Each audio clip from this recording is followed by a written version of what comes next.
Alerte aux divulgateurs. La vidéo que vous vous apprêtez à regarder dévoile en grande primeur mondiale l'allure du trophée Roland 2023.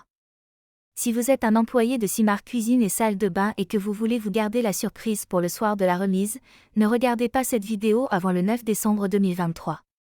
Salut les bisouneurs, bienvenue à l'atelier pour une autre vidéo où j'essaie, en français, de vous aider à apprivoiser la fabrication numérique. Aujourd'hui, on va combiner la découpe CNC, la découpe laser et la gravure laser pour réaliser un trophée personnalisé pour une remise de prix qui me tient particulièrement à cœur. J'explique tout ça dans un petit moment, mais pour l'instant, on va se concentrer sur le design et la fabrication du trophée. C'est parti!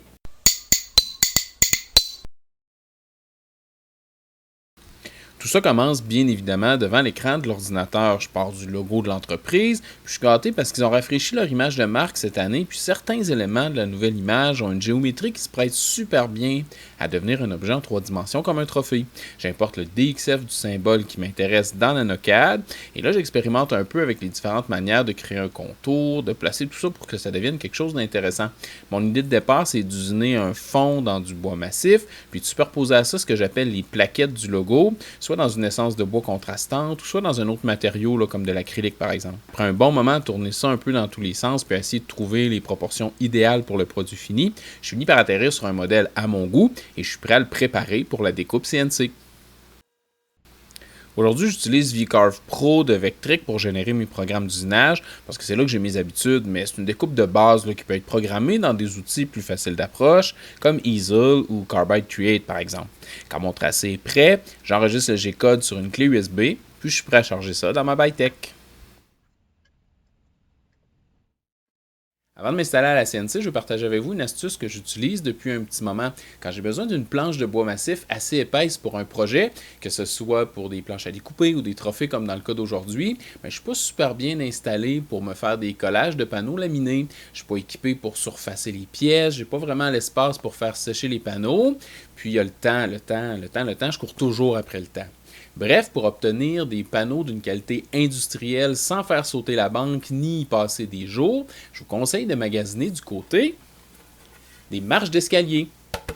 À ma quincaillerie locale, je peux trouver une marche comme celle-là de merisier massif, un petit peu plus qu'un pouce d'épaisseur par une dizaine de pouces de large, puis 36 pouces de long, pour à peine 20$. Donc, que ce soit pour faire quelques planches à découper ou, comme dans mon cas aujourd'hui, une dizaine de trophées, c'est une pièce d'une qualité que je ne pourrais pas atteindre moi-même à un prix qui ne vaut même pas le temps que je passerais à essayer.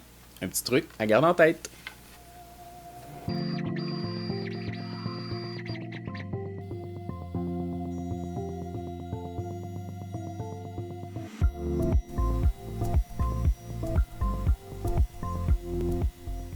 Pendant que ça se découpe, je prends un moment pour vous faire la petite histoire si jamais vous êtes curieux. Depuis 2013 déjà, les trophées Roland sont une tradition de fin d'année chez Simard Cuisine et Salle de Bain avec un modèle de trophée unique à chaque année. Ils sont remis au party de Noël aux employés qui se sont démarqués dans différentes catégories, tantôt plus humoristiques, tantôt plus sérieuses. Le nom du trophée est un hommage à Roland Simard qui a fondé l'entreprise en 1968 depuis des départs super modestes dans un petit atelier attenant à la maison familiale dans le village de Saint-Tite-des-Caps. L'entreprise emploie aujourd'hui autour de 125 employés, puis génère un chiffre d'affaires de plusieurs millions de dollars grâce à des installations top techno, puis un souci constant de la qualité de l'expérience client. Donc chapeau aux 3 générations de Simard qui ont su faire croître l'entreprise au fil des années, sans perdre de vue les valeurs familiales qui leur ont permis de s'entourer d'une équipe solide et efficace. Si Roland était encore là aujourd'hui, je pense qu'il n'en reviendrait pas de ce que sa petite boutique est devenue, puis surtout, il serait super fier de vous.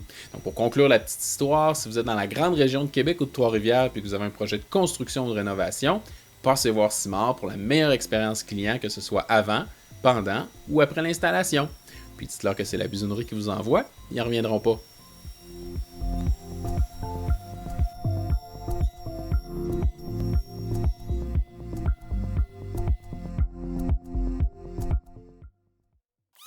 Retour à mon trophée, je donne un petit coup de sablage à ma base, puis je suis prêt pour une couche de finition. J'ai décidé d'y aller avec un look noir et blanc qui rappelle les différentes couleurs du logo, donc j'essuie une mince couche de teinture noire sur ma base.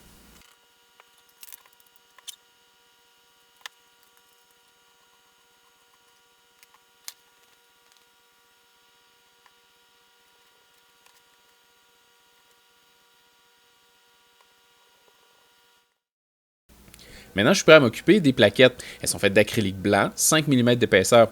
L'acrylique opaque se découpe bien avec un laser à diode, mais comme le blanc est un petit peu plus délicat puis que la vitesse d'exécution va être un facteur important vu la quantité totale de plaquettes à produire, j'utilise aujourd'hui le pouvoir du CO2 de la Xtool P2 qui découpe l'acrylique, clair ou opaque, comme un couteau tiède dans du beurre mou.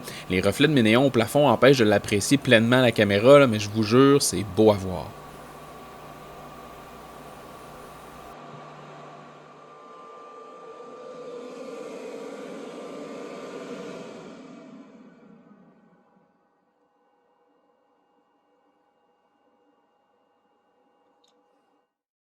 Maintenant, je vais vous expliquer l'astuce que j'ai utilisée pour pouvoir coller mes plaquettes exactement à la bonne position, trophée après trophée après trophée. En fait, j'ai utilisé deux morceaux de bois de 5 mm d'épaisseur chacun, que j'ai découpés exactement à la même mesure extérieure.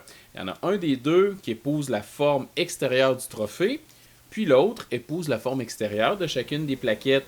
En les positionnant là, très très bien alignés au collage, j'arrive à faire en sorte d'avoir un ensemble comme ça qui se tient bien. Donc je peux, avec la forme extérieure du trophée, venir encastrer les trophées à l'intérieur. Puis tout ce qui me reste à faire ensuite, c'est de déposer chacune des plaquettes dans son trou. Une fois que la colle est assez séchée, je peux retirer le gabarit et mes plaquettes sont exactement à la bonne place. Pour coller les plaquettes, j'utilise l'époxy 5 minutes en seringue. J'utilise un papier sablé pour avoir une surface un peu plus plaisante à agripper pour la colle. Je mélange une petite quantité d'époxy, puis je place les plaquettes dans les fenêtres du gabarit. Je laisse quelques minutes à la colle pour sécher, puis je suis prêt à retirer le gabarit. Petite note, si jamais vous utilisez de la colle époxy 5 minutes, puis qu'une petite galoupe de colle se retrouve au mauvais endroit, comme par exemple en plein milieu d'une plaquette de trophée, disons, un petit coup de chiffon légèrement imbibé d'acétone suffit pour tout remettre en ordre. Rendu à cette étape-ci, le trophée est à toute fin pratique terminé. La seule chose qui reste à gérer, c'est la chose qui va le faire passer d'un simple bibelot à un objet unique et magnifique, le nom du récipiendaire. Ici, les choix sont nombreux. Quand j'avais pas de laser pour les 4 ou 5 premières années où j'ai fabriqué les Roland, je faisais faire des plaques par un fabricant de trophées de mon coin. C'était bien, là, mais disons que ça donnait pas beaucoup de liberté de création par rapport à la police de caractère ou à la mise en page de la plaque, en plus de représenter un certain coût à ajouter au budget de l'opération. Avec un laser à diode, c'est super facile, par exemple, de faire une plaque de bois mince avec le design qu'on veut. Il existe aussi des matériaux à l'aspect métallique spécifiquement conçus pour être gravés au laser. Dans mon cas, aujourd'hui, comme ma base est teinte en noir, je vais expérimenter avec l'utilisation du laser infrarouge de la Xtool F1. Si tout se passe bien, le laser infrarouge va retirer la teinture sans noircir le bois pour révéler une écriture super bien définie avec un très beau contraste. Et en bonus, la F1 travaille super vite, alors ça va être parfait pour ma production en série, surtout là que je m'attends à recevoir les noms des gagnants pas mal à la dernière minute.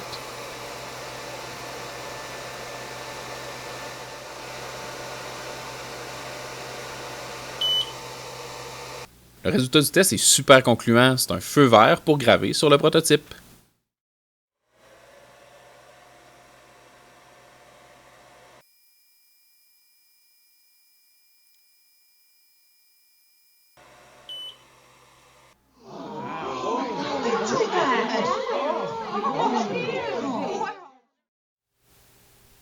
Ouais, mais le résultat final est franchement satisfaisant.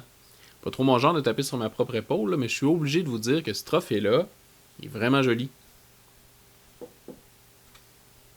Maintenant, aujourd'hui, vous m'avez vu utiliser toutes sortes de machines pour arriver à ce résultat final-là. Je suis pleinement conscient de la chance que j'ai d'avoir accès à autant d'équipements. Mais même s'il y a des outils que j'utilise aujourd'hui qui ne sont pas disponibles de votre côté, j'espère que mes petites aventures de fabrication numérique vont vous avoir inspiré, vous avoir donné des idées là, pour réussir vos propres projets. Si on revient un peu en arrière dans mes anciennes créations, je fabriquais ça avec seulement une scie à onglet, un peu de colle, puis du transfert à l'acétone. Puis malgré ça, tout le monde a toujours été enchanté de recevoir son Roland. Je pense que l'important dans tout ça, c'est d'être le plus original puis le plus créatif possible avec les matériaux puis les outils qu'on a sous la main. Maintenant, si vous êtes encore à l'écoute à ce point-ci de la vidéo, merci pour votre attention. Vous êtes soit un fidèle auditeur ou soit vous avez vraiment besoin d'une dose hebdomadaire de fabrication numérique en français. Dans les deux cas, je vous encourage à vous abonner à la chaîne pour rien manquer de ce qui se passe à l'atelier et pour m'aider à réaliser mon rêve impossible d'avoir un jour 100 000 abonnés. Comme d'habitude, je vais vous mettre quelque part par ici un lien vers la meilleure vidéo pour vous selon le grand cerveau central de YouTube. Vous voulez pas manquer ça. J'espère vous voir là. Merci d'avoir pris le temps de regarder. À bientôt!